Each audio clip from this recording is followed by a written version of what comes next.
어제 일도 기억이 안 나고 입에서는 맴도는데 단어가 잘 생각이 안 나서 모든 것이 예전 같지 않다고 느껴지면 왜 이렇게 슬픈 걸까요? 그 중에서도 가장 걱정되는 것은 혹시 치매는 아니야? 하는 걱정과 불안감이실 겁니다.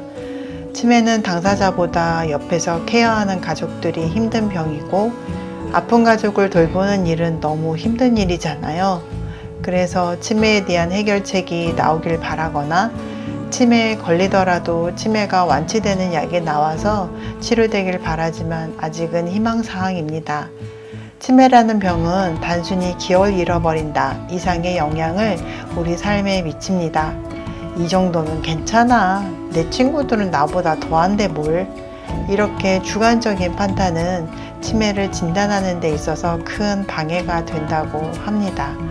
오늘 이 영상을 보시면 치매 신호에는 어떤 것이 있는지 알게 되실 겁니다. 이은하 박사님의 치매를 부탁해 라는 책에는 똑똑한 치매 자가 진단법 3가지가 나오는데요. 제가 소개해 드릴게요. 첫 번째, 편견을 버리고 나타나는 증상을 한 발짝 뒤에서 관찰하기입니다. 나이가 들면서 약속을 자주 잊어버리거나 핸드폰은 어디에 두었는지 기억이 나지 않아서 찾는 일이 많아져도 보통은 대수롭지 않게 여깁니다. 그런데 일상의 사건들 안에 치매의 초기 증상이 숨어 있다고 합니다. 내 친구들 중에는 더 깜빡깜빡하는 애가 있어. 이렇게 다른 사람에 비해서 나쁘지 않다고 생각하는 주관적인 판단은 치매 판단에 도움이 되지 않는다고 합니다. 가장 중요한 점은 나의 상태 변화라고 합니다. 두 번째, 이전과 다른 나의 변한 증상을 기록하기입니다. 가스불 위에 냄비를 올려놓고 태웠다거나 예전의 나라면 전혀 생각할 수 없는 변화가 느껴졌다면 이전과 다른 증상들이 얼마나 빈번하게 발생하는지 또 어떤 상황에서 생기는지 기록해야 한다고 합니다.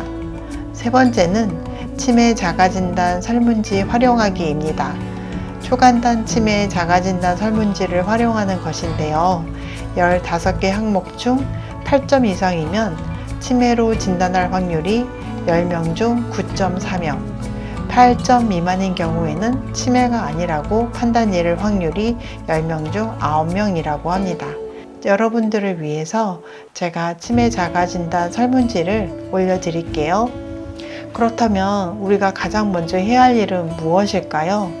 첫 번째 항목에서 말씀드린 것처럼 깜빡깜빡 하는 증상 등 내가 치매라고 걱정하고 염려되었던 부분들을 관찰해 보는 것입니다.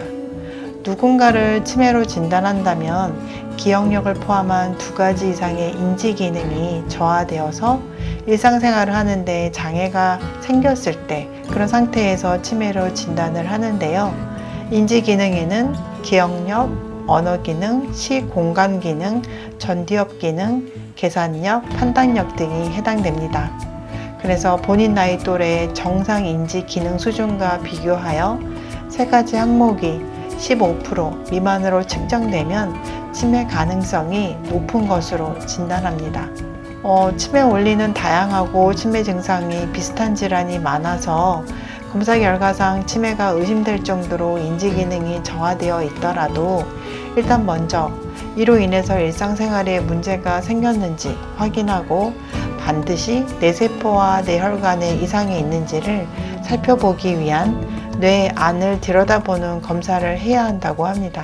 그러면 어떤 증상이 느껴졌을 때 치매를 의심해야 할까요? 병원에 가면 하는 치매 검사들, 예를 들면 기억하기, 단어 말하기, 어떤 일을 계획하고 스스로 행동으로 옮기기, 정리정돈하기, 외부 상황, 사회적 관계에서 적절하게 판단하고 대응하기, 새로운 장소를 찾아가고 길을 기억하기, 이런 상황에서 조금씩 어려움이 생겨서 예전과 좀 다른데, 좀 뭔가 이상한데 이렇게 느껴질 때는 치매를 의심해야 합니다. 그런데 이미 30년, 40년 같은 집에서 살고 익숙한 환경, 익숙한 사람들과 지내며 익숙한 길로만 다닌다면 기억력이 저하되고 언어기능, 시공간 기능이 떨어져도 일상생활할 때 전혀 불편함을 느끼지 못하실 수도 있습니다. 그래서 치매 초기에 치료 시기를 놓치고 중기 단계에 접어든 분도 계신다고 하네요. 익숙한 환경 때문에 치매인지 아닌지 구분하기 어려운데 또 다른 신호는 없나요? 궁금해 하시는 분들께 치매인지 확인할 수 있는 구분하는 방법을 알려드릴게요. 인지기능 저하 외에도 눈에 띄는 성격의 변화, 행동의 변화 이런 것들이 나타난다면 이것이 치매 증상일 수도 있다고 합니다.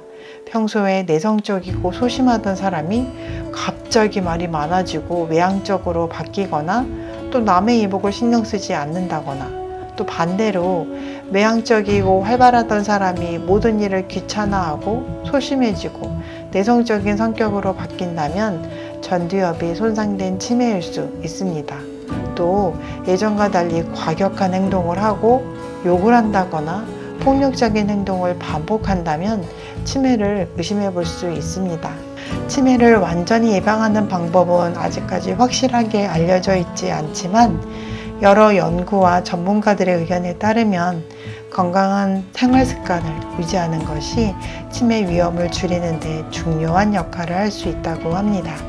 규칙적인 활동을 하거나 뇌의 염증을 줄이고 뇌의 기능을 향상시킬 수 있는 오메가3 등 건강한 식단을 유지하거나 또 뇌 활동이 활발해지는 활동을 하고 충분히 수면을 취하는 등 이런 모든 방법들이 치매를 예방하는 방법들이 되겠습니다. 오늘 영상이 도움이 되셨다면 구독과 좋아요를 눌러주세요. 구독을 안 눌러주시면 제 채널이 작아서 다음에 찾아오시기 힘드실 거예요. 이 영상을 보시는 모든 분들이 모두 건강하시길 기원하면서 영상 마치겠습니다. 시청해주셔서 감사합니다. 50대 건강유지였습니다.